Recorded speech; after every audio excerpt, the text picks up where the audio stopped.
Well बावलो कैसे हो। तो नेटफ्लिक्स ने हमारा पसंदीदा शो के फाइनल शोडाउन को हमारे लिए परोस दिया है। यस, वेडनेसडे सीजन 2 पार्ट 2 आ चुका है, बहुत लोगों ने देख लिया होगा and part 2 was super super awesome. एक लाइन में बोलूं तो बाबा मजा आ गया। चलो कर लेते हैं ब्रेकडाउन एंड एंडिंग को भी एक्सप्लेन, लेकिन शुरू करने से पहले वेडनेसडे लवर्स वीडियो को भरपूर लाइक देकर मेरा इंस्पिरेशन जरूर बढ़ाकर जाना और नए लोग काम पसंद आने पर सब्सक्राइब जरूर करना। बाकी जिसने अभी तक नहीं देखा है उनके लिए स्पॉइलर अलर्ट, क्योंकि ये वीडियो डेफिनेटली स्पॉइलर कंटेन करती है। तो आप यहाँ रुकना चाहते हैं तो रुकिए और उसके बाद देख के आइए, देन ये वीडियो देखिए। वेल एंडिंग बहुत ही धमाकेदार देखने को मिली है। क्या सीजन 3 में वेडनेसडे मारी जाने वाली है? बहुत बड़ा क्वेश्चन मार्क की एंडिंग छोड़ के जा चुकी है, क्योंकि एंड में हिंट बहुत ही सॉलिड हमें दिया गया है। जिस आंटोफिलिया के लिए हमने इतनी थ्योरीज बनाई थी, वो आंटोफिलिया हमें ऐसे इंट्रोड्यूस करी जाएगी, यानी पार्ट 2 में ऐसे देखने को मिलेगी, इसकी बिल्कुल उम्मीद नहीं थी। पूरे पार्ट 2 में शुरू से लेकर आखिरी तक उसका कोई भी जिक्र नहीं था, जबकि पार्ट 1 में आंटोफिलिया का जिक्र बार बार करा गया था। बाबा हेस्टर फ्रम्प इतना बड़ा सीक्रेट हम सभी से छुपा सकती है, इसकी कतई उम्मीद नहीं थी। आखिर हेस्टर फ्रम्प अपनी ही बच्ची के साथ ऐसा कैसे कर सकती है?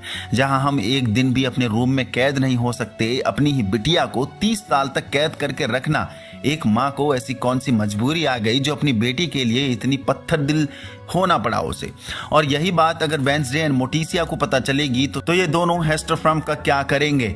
हेस्टर ने अपनी ही महल में सीक्रेट कैबिन में आंटोफिलिया को छुपा रखा है, जहां ओफिलिया बस एक ही बात दीवार पर लिखते नजर आई है, वेडनेसडे मस्ट डाई। तो ये एक भविष्यवाणी है या फिर ओफिलिया ही वो शख्स होने वाली है जो वेडनेसडे को मारेगी? मीन्स ओफिलिया क्या वेडनेसडे को मारने वाली है? लेकिन बड़ा सवाल आता है, आखिर क्यों? क्या सीजन 3 में एक बार के लिए हम ये भी बोल सकते हैं कि मेन विलेन के रूप में हमें आंटोफिलिया भी देखने को मिल सकती है? 30 साल पहले जब ओफिलिया को गायब कर दिया गया था, उसके बाद वो पूरी दुनिया से कट गई थी एंड तब वो वेडनेसडे पैदा भी नहीं हुई थी, तो ओफिलिया बाहर की दुनिया के बारे में कैसे जानती है आखिर? क्या हेस्टर फ्रम्प यहाँ भी हम सभी के साथ कोई माइंड गेम खेल रही है? और सिर्फ हमारे साथ ही नहीं, अपने ही बच्चों के साथ भी माइंड गेम खेल रही है। ओफिलिया जिसे बाहर की दुनिया के बारे में कुछ भी नहीं पता है, शायद उसको माइंड मैनिपुलेट हेस्टर फ्रम्प ही कर रही होगी, और जो ढोंग हेस्टर दिखाती है वेडनेसडे से लाड़ प्यार का, शायद हेस्टर ही वो शख्स होगी जो वेडनेसडे को मारना चाह रही होगी और ओफिलिया के जरिए वो वेडनेसडे को मारना चाह रही होगी। अब क्यों मारना चाह रही होगी, इस पे कुछ थ्योरीज के साथ नेक्स्ट वीडियो में, पोस्ट क्रेडिट वाली वीडियो में डिटेल में बात करेंगे। वैसे हेस्टर फ्रम्प ऐसा कर सकती है क्योंकि हेस्टर फ्रम्प काफी लालची औरत है, दैट्स वाई कि उसके मन में ये आ सकता है, जो अपने फैमिली से इतनी शायद क्लोज नहीं है और वो रहती भी अकेली है, जो अपनी बच्ची ओफिलिया को कैद करके रख सकती है, उसे अपनी नातिन वेडनेसडे के लिए इतनी ही क्या पड़ी होगी? तो बहुत सी थ्योरीज है, ये पोस्ट क्रेडिट वाली वीडियो में अच्छे से ब्रेक डाउन करेंगे। बात करेंगे हेस्टर फ्रम्प सीजन 3 में एक big secret villain role carry कर सकती है। यदि वो ओफिलिया को कैद कर सकती है तब तो वो कुछ भी कर सकती है, या ये भी हो सकता है कि ओफिलिया को हेस्टर ने इसलिए कैद करा होगा क्योंकि ओफिलिया ने फ्यूचर विजन साइकिक पावर की मदद से फ्यूचर में वेडनेसडे को देख लिया होगा एंड मे बी वेडनेसडे ही वो शख्स होगी जिसकी वजह से ओफिलिया मारी जाएगी। तभी ओफिलिया वेडनेसडे की जान के पीछे पड़ी होगी और ओफिलिया को यहाँ कैद करके रखने सेंस भी तभी बनता है, शायद ओफिलिया ने मोटिसिया को भी मारने का अटेम्प्ट करा होगा, ट्राई किया होगा कि मोटिसिया ही नहीं रहेगी तो वेडनेसडे कहां से पैदा होगी, और ये बात शायद हेस्टर को पता चल गई होगी, तभी उसने ओफिलिया को कैद कर लिया।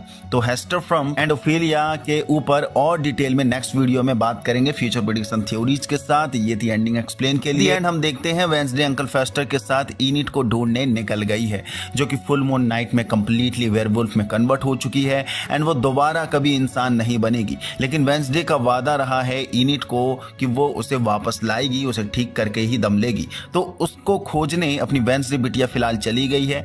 ये प्लॉट सीजन 3 में काफी दमदार हो सकता है अनवील होने के लिए।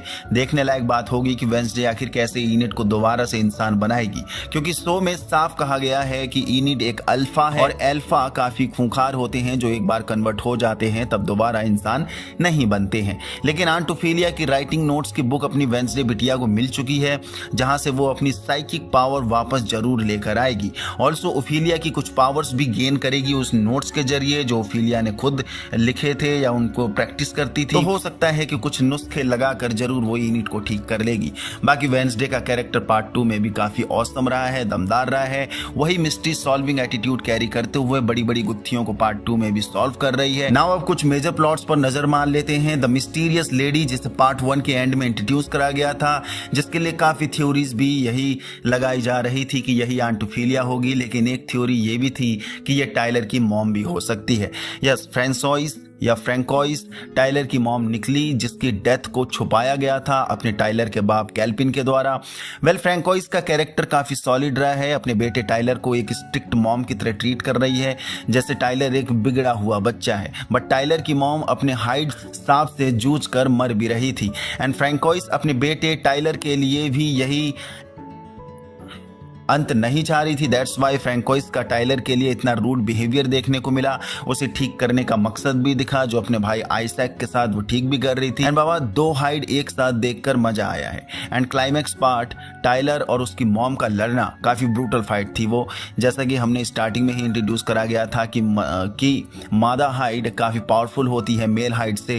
यस, फ्रैंकोइस बीमार होने के बाद भी काफी पावरफुल देखने को मिली है। लेकिन क्या सही में फ्रैंकोइस मारी जा चुकी है? वुल्फ स्टैचू की गोद में उसकी बॉडी देखने को मिली है, तो देखते हैं कि शायद सीजन 3 में भी ये कहीं ना कहीं से वापस हो सकती है, क्योंकि डायरेक्टली उसका मरना नहीं देखने को मिला है। बाकी पार्ट 2 का पूरा हाईलाइट चार्म हमारा स्लब भी लेकर गया है। एंड इस कैरेक्टर के लिए भी हमने थ्योरीज बनाई थी कि ये या तो हेल्पिंग सपोर्टिंग रोल प्ले करेगा पक्सली, या फिर वेंसडे एडम्स का, या फिर विलेनियस रोल प्ले करेगा। पर हमने ये भी बोला था कि ये काफी इंपॉर्टेंट कैरेक्टर देखने को मिलेगा, और मेन विलेन के रूप में हमें स्लब AKA आइजैक नाइट देखने को मिला है।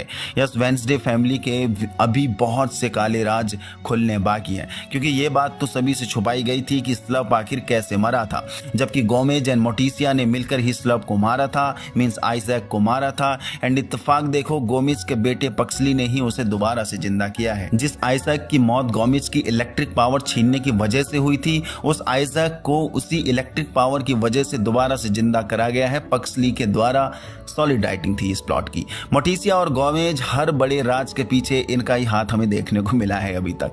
गेट परिवार के लड़के को मारने के पीछे सीजन 1 में मोटिसिया एंड गोमेज का ही हाथ था, जिसका बदला लेने के लिए उसकी बहन थॉर्नहिल ने पूरे नेवरमोर को खत्म करने के लिए जोसेफ क्रैकस्टोन को जगा दिया था। सो अब मुझे ये भी शक हो रहा है कि आंट ओफिलिया के पीछे भी इन्हीं 2 का हाथ ना हो कहीं। देखते हैं ये प्लॉट कैसे अनवील होगा, या फिर इसके पीछे भी कोई मिस्ट्री है जो अनवील होने वाली है, अनफोल्डिंग होने वाली सीजन 3 में। वो तो सीजन 3 में ही पता चलेगा। बट आइजैक ने चुन चुन के सभी से बदला लिया है। हेड प्रोफेसर को भी मार दिया। एंड ये कनेक्शन कभी सोचा भी नहीं था कि आइजैक अपना स्लब उस मरी हुई टाइलर की मॉम का भी भाई निकल जाएगा, जिस टाइलर की मॉम को एक्सपेक्ट ही नहीं करा था कि वो पार्ट 2 में भी रिटर्न होगी।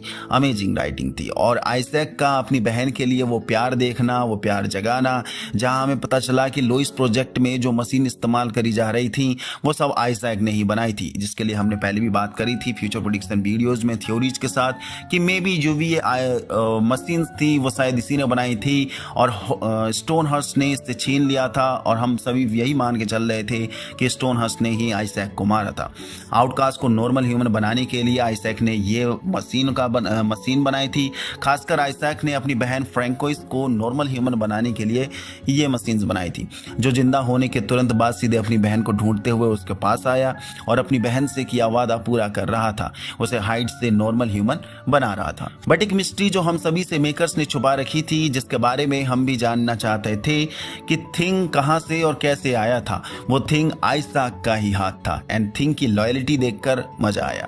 अपने ही मालिक आइजैक को पटक पटक के मारा है जब वेंसडे को बचाना था।